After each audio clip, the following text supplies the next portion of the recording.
Hello everyone and welcome to my channel dear students. आज हम यहाँ पे डॉट प्रोडक्ट या फिर स्केलर प्रोडक्ट फिर से डिस्कस करेंगे, क्योंकि प्रीवियस लेक्चर में हमने सिंपल सा ए डॉट बी हमने कैलकुलेट किया था, लेकिन आज हम यहाँ पे कोसाइन भी यहाँ पे यूज़ करेंगे, मीनस कॉस थीटा भी यहाँ पे यूज़ करेंगे।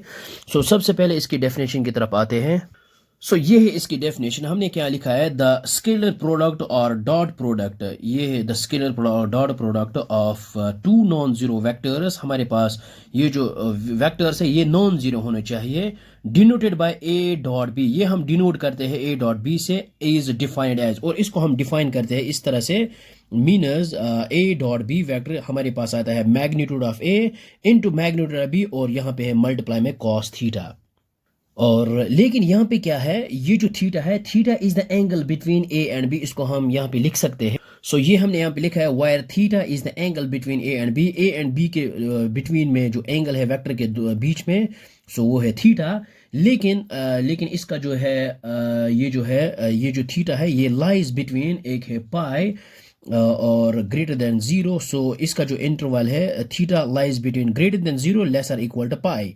ओके, सो मान लीजिए ये हमारे पास ए वेक्टर है और ये है हमारे पास बी वेक्टर। मान लीजिए ये है हमारे पास ए वेक्टर और ये हमारे पास बी वेक्टर। सो ये है बीच में, उनके बीच में एंगल थीटा। सो लेकिन यहाँ पे और एक चीज़ याद रखना चाहिए, अगर हमारे पास इनमें से चाहे ए जीरो हो या बी जीरो है तो फिर theta the value of theta is not defined, हम यहाँ पे नहीं लिख सकते हैं। लेकिन अगर हमारे पास कभी ए डॉट बी हमारे पास आया है, डॉट प्रोडक्ट हमारे पास जीरो आएगा, तो इसका मतलब ये है कि ये जो है ए इज परपेंडिकुलर बी वेक्टर, तब ये जो दो वेक्टर जो है ये आपस में परपेंडिकुलर होंगे। सो अगर हम यहाँ पे एंगल बिटवीन टू वेक्टर्स अगर कभी फाइंड आउट करना होगा हमें, तो हम इसको, इस जो हमारे पास ये रिलेशन है, इसको हम कुछ इस तरह भी लिख सकते हैं। सो ये जो हमारे पास ये रिलेशन है हम इसको इस तरह लिख सकते हैं, और ये हम लिख सकते हैं cos theta which is equal, ये है हमारे पास ए डॉट बी, और डिनोमिनेटर में आएगा, इसको हम यहाँ पे डिवाइड करेंगे, डिनोमिनेटर में आएगा magnitude of A and magnitude of B. So ये हम यूज करेंगे एंगल बिटवीन टू वेक्टर्स जब हम फाइंड आउट करेंगे। सो जब भी हम angle between two non zero vectors find out करेंगे तब हम ये यूज करेंगे cos theta is equal to this. तो यहाँ पे हम लिख सकते हैं थीटा इज इक्वल, इसको ट्रांसपोज करेंगे कॉस को। सो हमारे पास आएगा cos inverse of A dot B, और ये आएगा A dot B divide by magnitude of A into magnitude of B. So ये हम यहाँ पे यूज करेंगे जब हमें अगर हमें कभी क्वेश्चन में पूछा जाएगा find the angle between two vectors, तो अब हम ये यूज करेंगे। ओके, सो इसके लिए रिलेटेड अब हम यहाँ पे कुछ इंपॉर्टेंट पॉइंट्स यहाँ पे लिखेंगे। सो इसके बाद नेक्स्ट लेक्चर में हम इसके ऊपर इसके रिलेटेड क्वेश्चंस करेंगे। सो ये हमारे पास फॉर्मूला है angle between two non zero vectors, तो हम ये यूज करेंगे। और सबसे पहला जो पॉइंट हम लिखेंगे, जब भी हम ये कैलकुलेट करेंगे ए डॉट बी, ये हमारे पास एक रियल नंबर देगा, एक न्यूमेरिकल वैल्यू देगा हमें।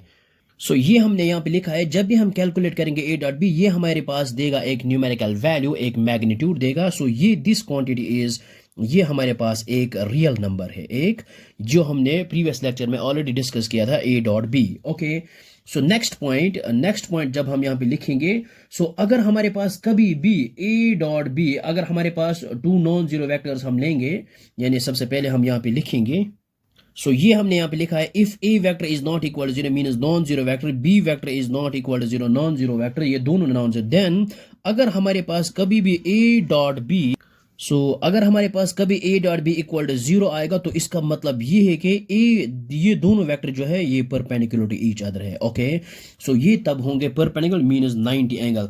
तो अगर हम यहाँ पे यूज करेंगे ये इसको, सो ये हमारे पास है ओरिजिनल, ये ए डॉट बी, इसको हमने यहाँ पे मल्टीप्लाई किया। अगर हमें थीटा इक्वल टू 90 होगा फॉर एग्जांपल ये, तो हमारे पास जो डॉट प्रोडक्ट होगा वो आएगा magnitude of A, magnitude of B, which is equal to cos of 90. We know that cos of 90 is equal to 0. So ये हमारे पास होल टर्म 0 के बराबर आएगी। तो इसका मतलब ये होगा, जब भी हमारे पास डॉट प्रोडक्ट इक्वल टू 0 आएगा, तो ये दोनों जो वेक्टर्स है ये परपेंडिकुलर टू ईच अदर होंगे तब। ओके, सो अब थर्ड पॉइंट जो हमारे पास है, अगर हम यहाँ पे मान लेंगे theta is equal to 0 degree, okay, then अगर हम यहाँ पे A dot B find out करेंगे तो सो वो आएगा हमारे पास magnitude of A into magnitude of B. क्यों आएगा? क्योंकि कॉस थीटा, जब हम थीटा को जीरो पुट करेंगे, we know that cos of 0 degree is equal to 1 के बराबर आएगा। सो हमारे पास आएगा A dot B magnitude of A magnitude of B. So cos 0 degree आएगा 1 के बराबर, तो हमारे पास आएगा ये result. Okay, so point number 4, अगर हमारे पास थीटा कभी पाई के बराबर आया, सो कॉस ऑफ ये जो है कॉस ऑफ पाई ये हमारे पास -1 के बराबर आएगा। तो हम यहाँ पे डायरेक्ट लिख सकते हैं ए डॉट बी। सो यहाँ पे हम लिखेंगे कॉस ऑफ 0 डिग्री, सो हमारे पास आएगा magnitude of A into magnitude of B, और ये जो है कॉस ऑफ 0 डिग्री जो है 1 के बराबर है। और लास्ट पे हम ये लिखेंगे, ये आएगा magnitude of A into magnitude of B, जब हमारे पास जो कॉस थीटा जो है theta is equal to 0 degree. अब हम यहाँ पे theta is equal to pi, so हमारे पास आएगा magnitude of A into magnitude of B, और ये आएगा कॉस ऑफ पाई। और we know that cos of pi हमारे पास -1 के बराबर आता है। तो तब हमारे पास जो ये ए डॉट बी आएगा वो आएगा magnitude of A into magnitude of B, और ये आएगा -1। और अब हम इसको इस तरह लिख सकते हैं minus times magnitude of A into magnitude of B.